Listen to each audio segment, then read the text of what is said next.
한자 이야기, 낱말 이야기 시간입니다. 이번 시간은 장작, 우리가 뗄나무, 뗄감, 장작. 장작, 또 한자말이다. 장작이라는 말을 살펴보겠습니다. 장작이 있다.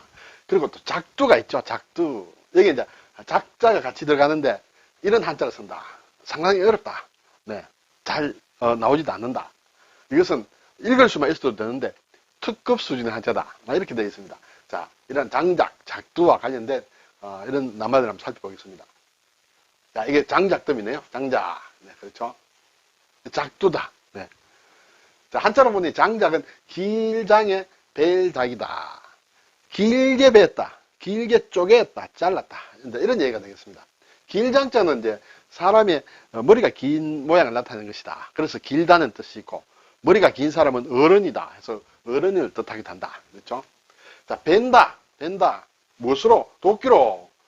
발음은 돌석자가 변한 것이다. 이렇게 되겠어요. 그래서 벤다, 장작 그렇게 되겠죠. 이 벨작은 벤다, 자른다, 또 찍는다, 치다, 때리다, 공격한다, 도끼나 이런 또 큰 가래 이런 여러 가지 뜻이 있다. 뜻이 있지만은 우리가 일상생활에서 쓰는 낱말은 몇 개 안 맞는다. 그렇게 되겠습니다. 자, 그래서 길게 벤 것이다. 이렇게 되죠. 장작을 사진에서 보니 통나무를 길게 잘라서 쪼갠 뗄나무다. 자, 세는 단위는 개비, 장작 한 개비, 또 장작 한 단, 장작 한 뭇, 네.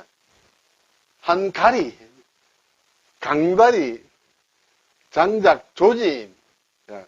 우리 시간은 한자 시간입니다. 사실은 제가 순 우리말에 대해서는 잘 하시는 분이 많기 때문에 저까지 이렇게 설명 안 해도 된다. 이렇게 해서 한자말만 따지고 있는데 이 설명에 이렇게 나와 있었어요.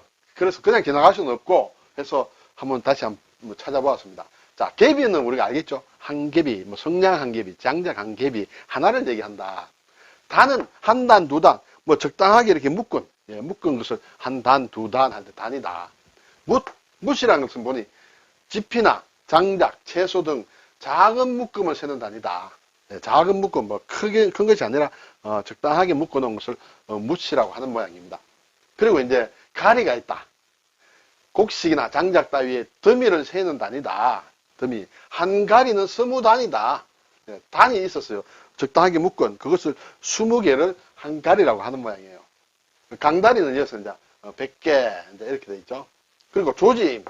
조짐은 사방 6자 부피로 쌓은 분량의 쪼갠 장작 더미를 조짐이라 하는 것 같습니다. 저는 이렇게 장작 그렇죠. 한 단, 두 단, 또 몇 개 이 정도는 써봤는데 그 이상은 제가 써본 적은 별로 없습니다. 자, 이런 낱말이 있다. 이렇게 되죠.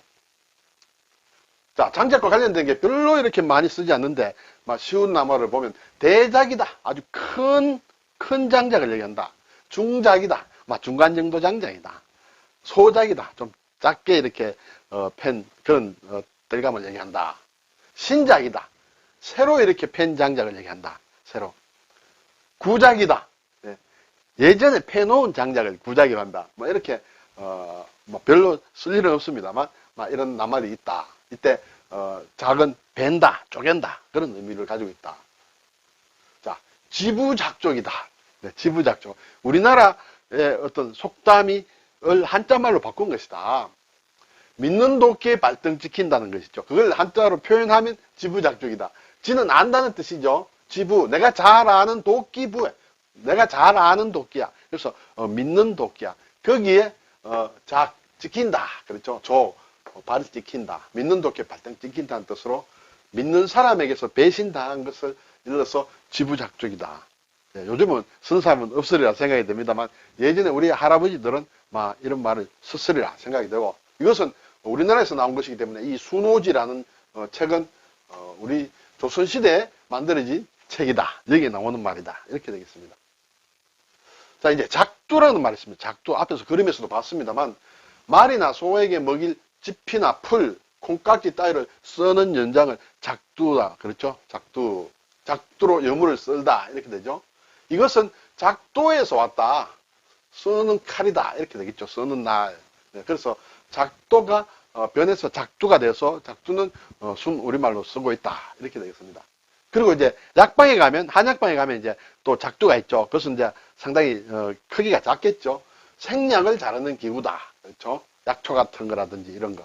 그것은 약작두라고도 한다. 그런 것이 이제 작두인데 여기에 작두 한자로는 베일작자다. 이렇게 되죠.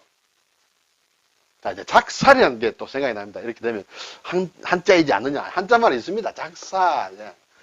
배어서 죽인다. 작살. 제가 조선왕조실록을 한번 찾아봤습니다. 여러 번 나오는 구절이 있습니다. 네, 그 작살이다. 근데 현재로서는 막 거의 쓰지 않지 않느냐 그런 생각이 들고요.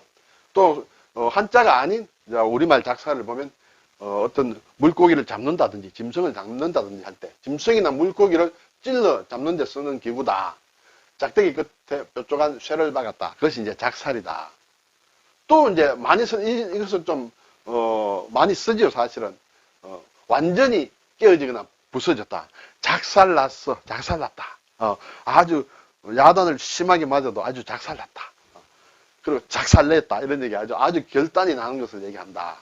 글쎄요. 이 위에 작살이나 두 번째 작살도 이 베일작자와 관련이 있는지 없는지는 모르겠습니다. 제가 이 두 개의 어원을 검색을 했는데 이 작자는 나오지 않더라. 이렇게 되겠습니다. 물론 이제 일본이나 중국은 이 장작이라는 말은 쓰지 않는 것 같아요. 장작은 우리만 쓰는 낱말이다.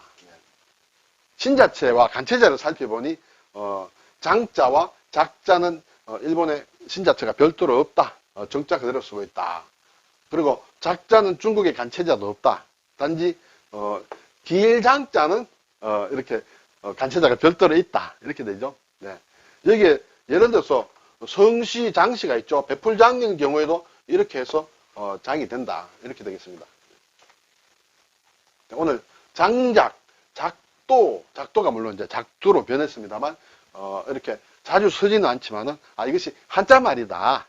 특히 작도 같은 경우는 우리가 한자리라 생각이 되는데 장작은 글쎄 한자가 아니지 않느냐 이런 생각도 할 수 있습니다. 그게 별 중요한 것은 아닌데 우리가 한자를 배우는데 이것이 한자 말이다 하는 정도만 알아도 충분하다 그런 생각이 듭니다. 감사합니다.